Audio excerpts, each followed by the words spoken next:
Hey guys, welcome back to another video. In this video, I'm going to tell you guys everything you need to know about cube sale. And I'm going to tell you what you should be spending your Mesos on, things that I recommend. And I'm going to show you a couple examples of some characters and where they're at in progression and what I would do on cube sale. If you learn anything from this video, definitely be sure to subscribe. I have plenty of other videos. I'm really trying to hit 40K by the end of the year. I'm here to help you guys. Of course, also come to the live story because it's always a really fun time. I do giveaways on Thursdays as well. And of course, join the Discord if you need anything. With that being said, the first thing that I want to tell you guys about cube sale is that it always happens on Black Friday every single year. And then the second time it happens is on the MapleStory anniversary event, which is always in May. So there's 2 cube sales a year. They happen 6 months apart, one in May, one in Black Friday. And then cubes are 25% off, which is actually really good. The next thing I want to show you guys is the cubing calculator, which I will have linked down below as well. Please use this tool so that you have a general understanding of how many Mesos you need to get something. So let's say, for example, I am cubing my hat and I want to use bright cubes and I want to get something like -4 cooldown. So you press calculate and then you look at this median number here. It says 24.8 billion and then it's 25% off from that. So it's somewhere around 19 billion median cost. I personally usually like to use median for all of these numbers. I find it to be a little bit more accurate. You can use the average if you want to be a little bit safer, but please do this. And then let's say you don't know why bright cubes are better. You switch to glowing cubes and you'll see it's actually a lot more expensive to use glowing cubes. So you would use bright cubes, right? So mess around with the calculator. Please use this to see how much things cost, because I'm going to be throwing out a bunch of numbers and you might not know why I'm using these numbers. It's because I already looked them up on the calculator. You know what I mean? This is just a really good tool for you to use whenever you want to find out how much something costs. And you could plan out your spending much better this way. The other thing about cube sale is you got to open the cash shop to get the cubes. So you open the cash shop, press the utility button here at the bottom, and my big ass face is in the way, but there are cubes over here that cost Mesos and you just buy them. But just remember to take the cubes out of your cash inventory and that's it. Now, some general advice that I want you guys to really pay attention to is cube sale is only better than star forcing in a few situations. So what I mean by that is generally you will gain more on your account from a star forcing event than a cube sale event, unless there are some things that you have to do. The first thing, which is the most important thing you have to do to progress, I cannot reiterate this enough. I literally sat up just to say this. If you want to progress on MapleStory and you want to be super strong and you don't know how streamers or other people are getting super duper strong or anything like that, the number one thing by far that I have seen people skip out on is making very good meso and drop gear. So this is what's called a hybrid line. You see how it has a line of item drop rate and a line of meso obtained? That's a hybrid because it has meso and drop on the same item. Whereas something like this is just a single line because this only has one line of drop, or maybe it'll have only one line of meso. You need these hybrid lines. They're literally more important than your damage gear. You would have this over 3-line strength. You would have this over literally anything else you can get on these accessories. You need hybrids. So for me, the cube sale is an excellent opportunity to try and roll for these hybrids. Even if you could just get only one, if you could afford only 1 or 2, it's fine. That's still the correct thing to do when it comes to optimal progression. If you don't have these,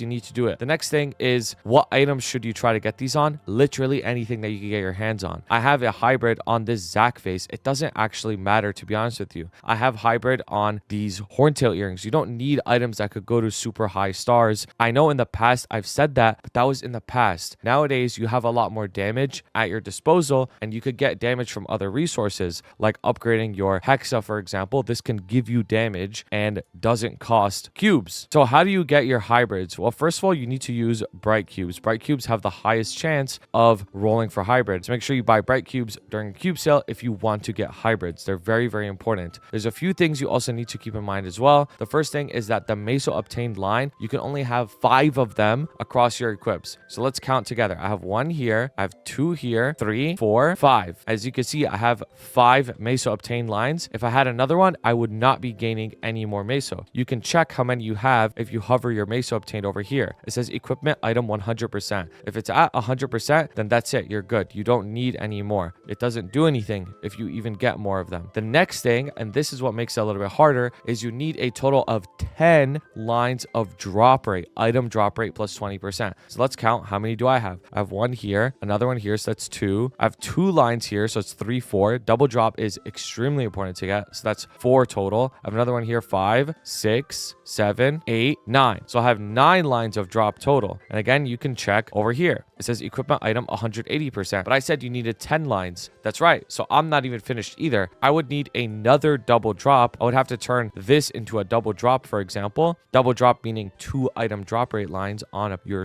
potential in order to get the maximum 10 lines of drop on my equips. This is the #1 way to progress in MapleStory. There is no better way to progress in MapleStory other than getting these. You get these items and then you go farm. And all of a sudden, you will get astronomical gains because you will get so many fragments, right? I already have my Hexastat 1, 2, and 3 completed, and I have these worked on and everything else unlocked because I went for these hybrids very early into my progression. Keep in mind, these give me damage. These give me more damage than if I were to have rolled for strength. Think about that for a second. It's very counterintuitive. Increasing my rates, my Meso rates, and my drop rates gives me more damage than just straight up going for damage because it gives me the other resources that give me damage. Like, for example, familiars as well. Familiar drop rate scales linearly. This gets a little bit complicated, but not every single thing in the game scales linearly, but familiar drop rates do scale linearly so that I can get a ton of familiars. Like I already have, 6% attack fam, 20% boss, 35 ID, 20% boss, 6% attack fam. I have all of these familiars already because I had a bunch of drop rate and it allowed me to get a lot of them much faster. If you're training and you're like, damn, I only got like 30 fams in 30 minutes, it's because you don't have a lot of drop rate. Like that's what it is. The other thing is you get more drops as well because you have drop rate. You just start getting more shit, like straight up. You just keep doing your dailies every day. You do your weeklies every week and you just start getting a bunch of drops just because you have drop rate. It's so important for your progression. And I know I'm like rambling on about it for a long time, but this is what you should do on Cube Sale if you don't have these already. Like this, I'm just going to straight up say it's more important than the Starforce event. If you don't have these hybrids, you should get them without a doubt. All right, enough of that. So let's say you already have hybrids and you're looking for something else to cube. So the next thing you need to ask yourself is, first of all, how much money do I have? So for me, I have 31.8 billion Mesos. So you need to go back to that calculator that I linked before and you need to look at how much something costs. Like 31.8 billion Mesos, it might seem like a lot, but let's say I'm trying to get something like a -4 hat, like I showed earlier, that's probably going to eat up all of my Mesos just on that one item. So then you need to ask yourself, like, is it better for me to just get this one item with this one potential, or should I try and evenly distribute my Mesos to try and get a little bit of gains elsewhere? Well, that's where things get a little bit more complicated because you yourself are not going to know that. You're not going to know what's the best way for you to get stronger through your potentials, right? There's a couple things that I want you guys to pay attention to. The first one is the most amount of damage you get from your potentials is from your weapon, your secondary, and your emblem. If you don't have like a fully liberated weapon or something like that, or maybe you're using the challenger gear, whatever, like just wait until your lib weapon. It's not a big deal. But your secondary and your emblem, you can actually get so much damage from these slots, especially the secondary, because the secondary, if you get some combination of attack and boss, even if it's like boss,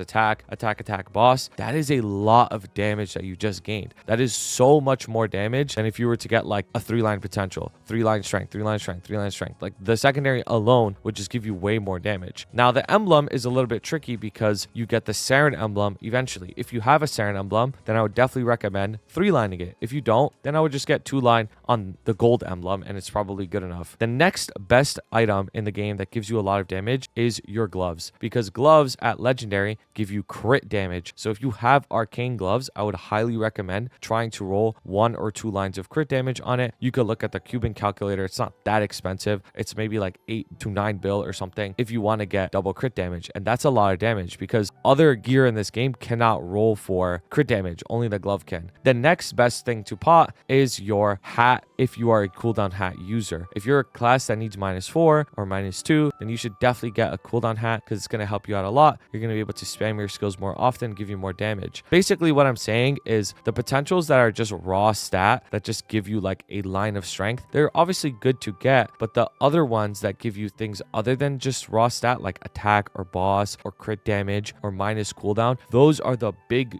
juicer potentials that give you a lot of damage. Whereas the strength ones, they obviously give you damage, but not as much. So I would highly prioritize those items that I mentioned earlier over the ones that just give you like stats, like strength. So you might ask, what are you doing, right? So I have this 32 above Mesos. What I plan on doing with this is because I don't have a lot of gear since the character is only like 2 weeks old, I'm just going to try and get potentials on what I can. Like my secondary, for example, the one I'm wearing is 40 boss, 9 attack. I'm going to try to get this one to any sort of combination of boss and attack, and it's definitely going to be better, and I'm just going to put it on. I'm also going to be trying to get a cooldown hat, either -2 with some strength or -4. And I know that's really expensive, but I farm a lot. Because I farm a lot, I have a really high income in the game, so I can actually go for really expensive things. I don't have arcane gloves, so I'm not going to bother with trying to get crit damage until I get them. And then I'm going to get these 2 rings as well to legendary and try and roll strength on them because I plan on starring them later during the Star Force event. The other thing is you'll notice that these items are empty. These item slots are empty because of rental gear. So I don't really have to worry about thinking about these item slots. Whatever, I'll just buy rental gear and then these items are good enough for a long time. But these, I've been bossing with these. These don't have any strength on them and they're event rings. So I'm going to replace them with rings that are actually Star Forceable and get stats on them. So it would be pretty decent gains for me. All of these slots as well, besides the hat, I don't really need to worry about right now until I get a bunch of arcanes to drop. That's the way that I'm going about it. The next thing I want to show you is a character that's sort of like in the mid game where you might not know what to cube as well. Like let's say you're a little bit past the early game and you want to start doing some more expensive cubing. It's basically the same premise. You need to ask yourself, first of all, how much money do you have? Like I have 5 bill, can't really do shit with that, right? Because things are getting really expensive. But you want to make sure all of your most important pots are good first. Genesis weapon, okay, I have 3 usable lines, like that's good. Even if I were to get 3 line attack on this, obviously it would be a gain, but it wouldn't be a massive gain. So maybe I could look for better gains elsewhere. My secondary 3599, that's 3 usable lines too. My emblem, it's just 2 line. So for me, if I was on this character and I was preparing for cube sale, I'd be like, okay, I should probably 3 line my emblem because this is actually a pretty good gain for me. Like the damage line is okay, but it's not like that good. What about my gloves? My gloves are already double crit damage. If I want to get something better, then I would need to get double crit with stat. But then I know long term I'm going to get the limbo glove, so I'm not going to bother with this. What about my hat? Oh, it's -2, but it only has 1 line of strength. This could be a pretty good play for me as well. But then also there's Eternal Hat, so maybe I shouldn't invest too much in this. And then everything else just has like basic 2-line strength. So then I would ask myself, like, should I 3-line strength all of my items? Well, first of all, the sub pendant, you transfer stars to it, so you would lose the potential. So I'm not going to 3-line it. Same with my sub ring, since you transfer stars to this to get it higher Star Force, I'm not going to bother potting it because I'm going to lose the potential anyways. So then the next thing you got to realize is maybe I shouldn't spend on cubes. Maybe I should save for Star Forcing. And that's basically what I'm trying to tell you. For the most part, like I mentioned earlier in the video, Star Forcing will give you much more gains than cubing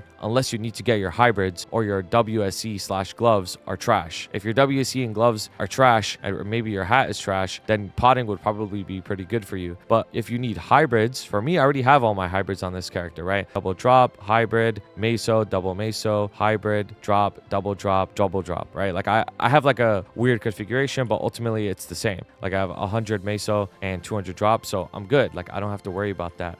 So for a character like this, where I'm sitting around like 114 mil CP, you might think like, oh, getting 3-line strength on all of my gear would be really good. Obviously, it would make me a little stronger, but my Star Forcing would make me a lot stronger than that. So I would just skip cubes on this character, and I would just focus on starring, right? My items are still at 17, some of them. Getting these to 21 would be infinitely more gains than doing any sort of pots. But notice that my items that are important to pot are in a pretty good state before I proceed. And now this this last piece of advice that I want to give is if you're somebody that's like more towards the end game. I'm gonna be honest with you, if you're more towards the end game, I don't know why you're watching this video, but also you should just go for your most expensive pots first, because the way that you want to look at cube sale is like this. Let's say you're going for a really freaking expensive pot. Like you want -4 with strength, right? Or -4 with stat. Boom. 145 bill, 200 bill. If you're getting unlucky, maybe upwards of 400 bill Mesos, right? Like it's a lot of money. But the reason why cube sale is so good is because you get a 25% cost reduction.